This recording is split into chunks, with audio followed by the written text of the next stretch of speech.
Assalamualaikum warahmatullahi wabarakatuh. Perkenalkan, nama saya Viva Husnul Khotimah, NIM 251. Di sini saya akan menjelaskan tentang chapter 3, yaitu penilaian resiko yang pertama. Sebelum masuk pada pembelajaran yang lebih mendalam, izinkan saya untuk membahas tentang proses audit dalam fokus.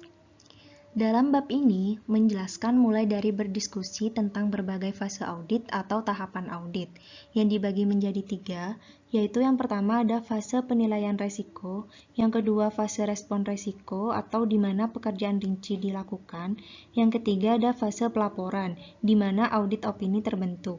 Selama fase penilaian resiko audit, auditor akan mendapatkan pemahaman tentang klien mereka, kontrol internal klien, lingkungan teknologi informasi atau IT, lingkungan tata kelola perusahaan, dan prosedur penutupan klien. Untuk bab pertama ini, saya akan membahas tentang tahapan audit. Tahap pertama audit adalah menilai resiko klien dan merencanakan sebuah audit. Secara umum, fase utama audit adalah penilaian resiko, respon resiko, dan pelaporan. Untuk tahap penilaian resiko, yaitu resiko audit adalah resiko auditor yang mengungkapkan opini audit yang tidak tepat ketika pelaporan keuangan salah saji. Penilaian resiko tahap audit merupakan kesempatan untuk mengoptimalkan efisiensi dan efektivitas saat melakukan sebuah audit. Untuk tahap kedua, yaitu respon resiko. Fase respon resiko audit ini melibatkan sebuah pengujian rinci atas pengendalian, transaksi, dan saldo akun. Dan untuk yang terakhir yaitu menyimpulkan dan melaporkan audit. Fase terakhir audit ini melibatkan sebuah penarikan kesimpulan berdasarkan bukti yang dikumpulkan dan pada sampai opini tentang kebenaran dan kewajaran tentang laporan keuangan. Dalam bab 2 ini membahas tentang memperoleh pemahaman atas klien. Di awal setiap audit, seorang auditor harus mendapatkan pemahaman tentang klien mereka.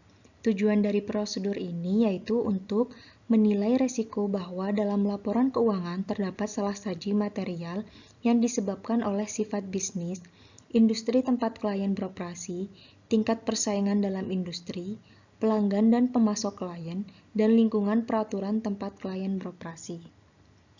Dalam SA 315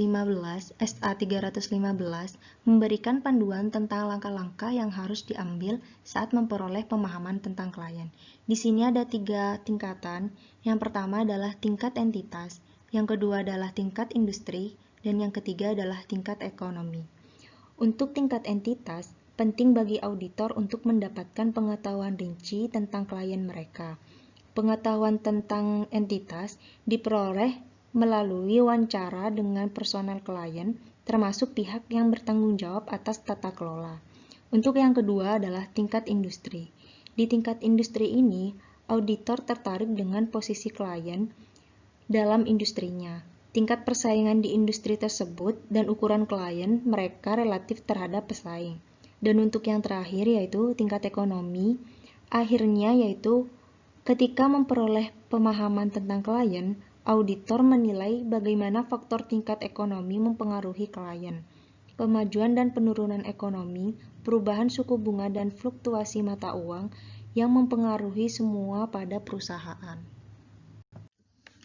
Bab selanjutnya saya akan menjelaskan tentang resiko penipuan. Dalam ASA 240, ISA 240 menyatakan bahwa selama fase penilaian resiko audit, audit akan menilai resiko salah saji material karena adanya sebuah kecurangan. Ada 2 jenis penipuan yang luas. Yang pertama adalah penipuan pelaporan keuangan dan yang kedua adalah penyalahgunaan aset. Di sini ada 3 hal. Yang pertama adalah insentif dan tekanan dalam melakukan sebuah penipuan.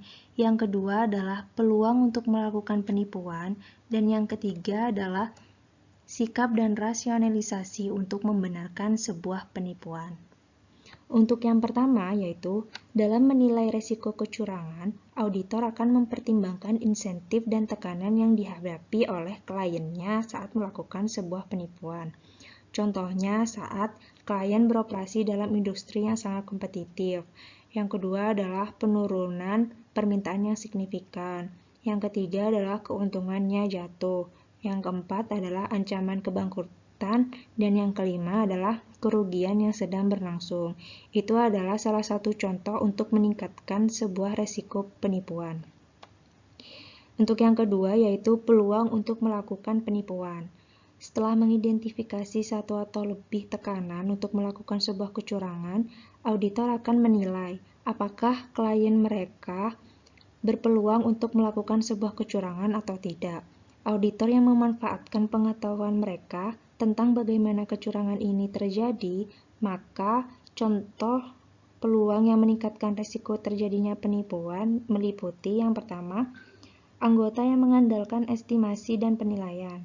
Yang kedua adalah volume transaksi yang tinggi menjelang akhir tahun, dan yang terakhir adalah jurnal penyesuaian dan pembalikan yang signifikan setelah akhir tahun. Dan yang terakhir yaitu sikap dan rasionalisasi untuk membenarkan suatu kecurangan atau penipuan. Bersama dengan identifikasi insentif atau tekanan untuk melakukan sebuah kecurangan dan peluang untuk melakukan sebuah kecurangan, auditor akan menilai sikap dan rasionalisasi manajemen klien dan staf terhadap kecurangan. Sikap ini mengacu pada keyakinan etis tentang benar atau salahnya rasionalisasi yang mengacu pada kemampuan untuk membenarkan suatu tindakan. Contoh sikap dan rasionalisasi yang digunakan untuk membenarkan kecurangan yaitu yang pertama adalah nada bicara yang buruk di puncak, yaitu dari manajemen senior.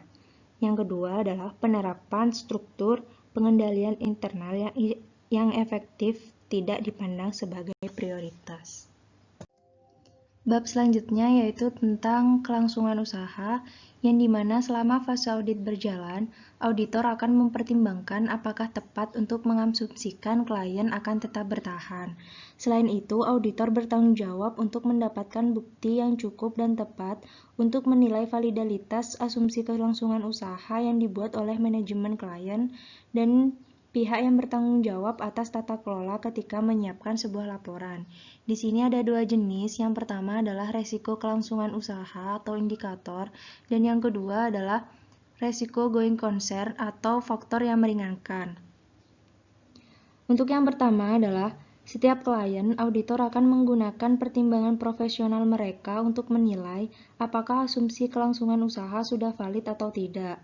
Ada sejumlah indikator yang sendiri atau gabungan dapat menunjukkan bahwa asumsi kelangsungan usaha tersebut mungkin sedang beresiko.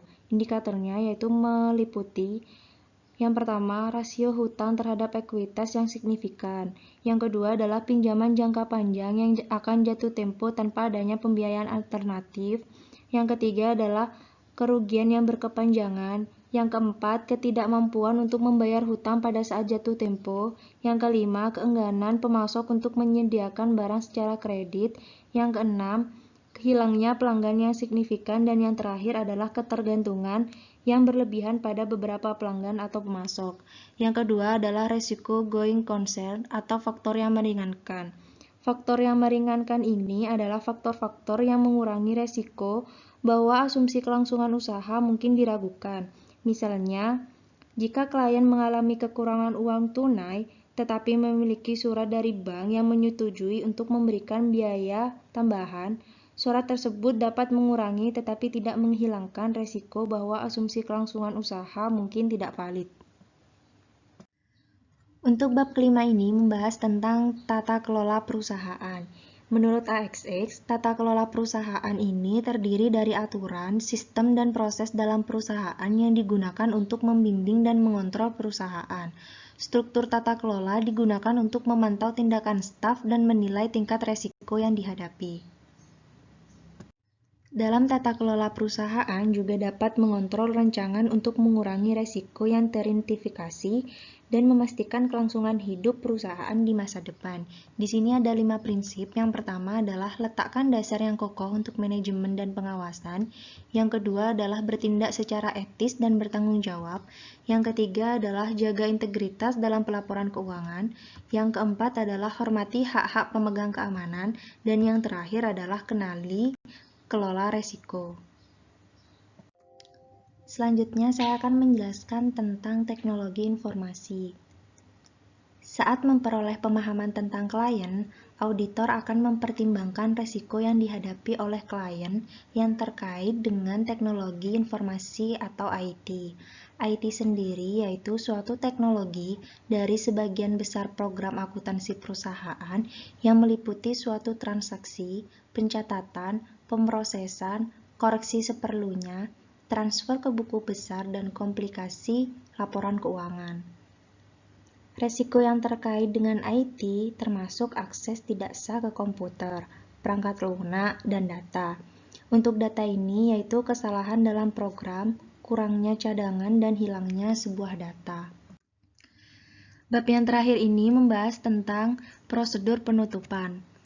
Saat menyelesaikan sebuah laporan keuangan, klien akan menutup akunnya untuk periode keuangan. Tanggung jawab auditor yaitu untuk memastikan bahwa klien mereka telah menetapkan prosedur penetapannya dengan tepat.